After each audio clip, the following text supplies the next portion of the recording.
La palabra de Dios es tan importante en la vida del cristiano como lo es el alimento diario para nuestro cuerpo. Estudia con nosotros el capítulo del día en Reavivados por su palabra.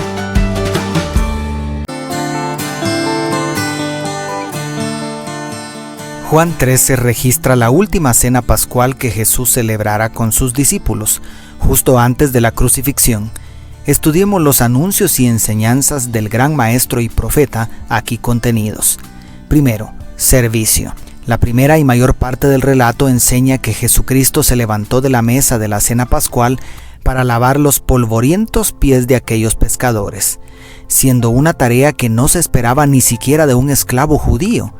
La actitud de Jesús se hace más enfática al contrastarla con el relato de los otros evangelios, donde los discípulos discutían sobre quién de ellos ocuparía el primer puesto en el reino mesiánico terrenal que había en su imaginación.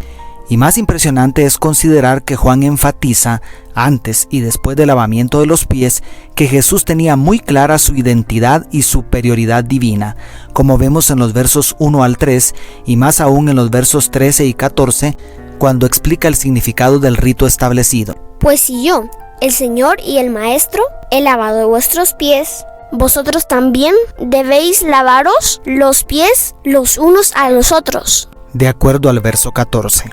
La lección dada a los 12 trasciende hasta nosotros.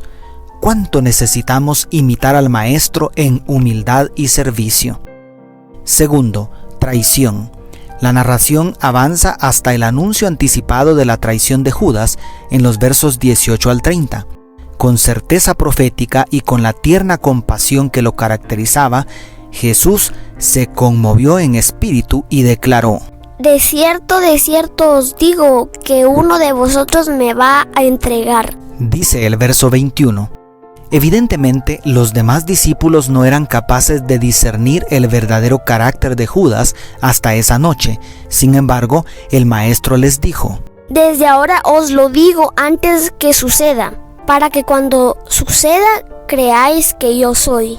En el verso 19.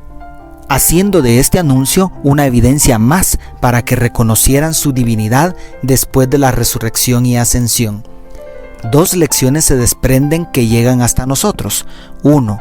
Nada toma por sorpresa al Hijo de Dios, pues como se dijo desde el inicio del libro, Él sabe lo que hay en el hombre, como dice el capítulo 2, verso 25. Y 2. No debemos confiar tanto en las apariencias, porque siempre habrá traidores entre los discípulos. Nuestra fe debe estar anclada en la roca. Tercero, glorificación.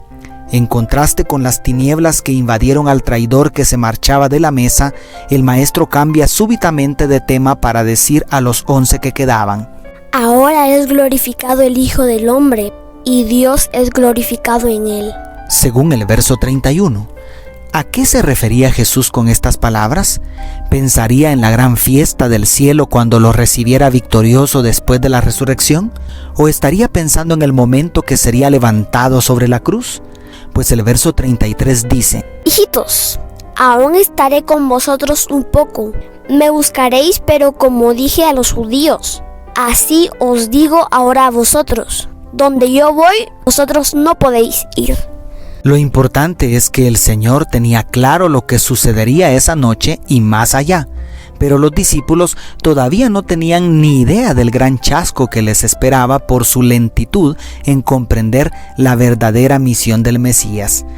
Qué maravillosa seguridad nos da saber que, aunque nosotros no, nuestro Señor Jesucristo sí lo sabe todo. Y cuarto, amor.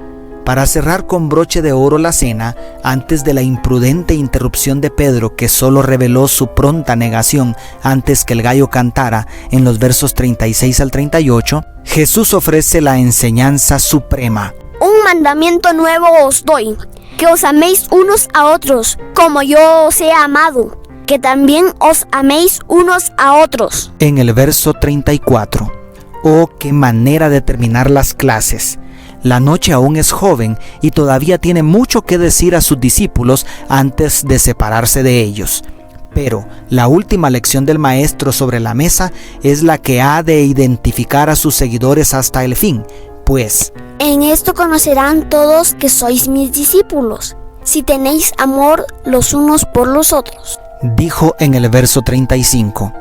Al final, necesitamos creer en la palabra de Cristo y, quizá en mayor medida, necesitamos practicar sus enseñanzas, las cuales se resumen en amar y servir como Él nos enseñó. Dios te bendiga. Tus amigos, Selvin Sosa.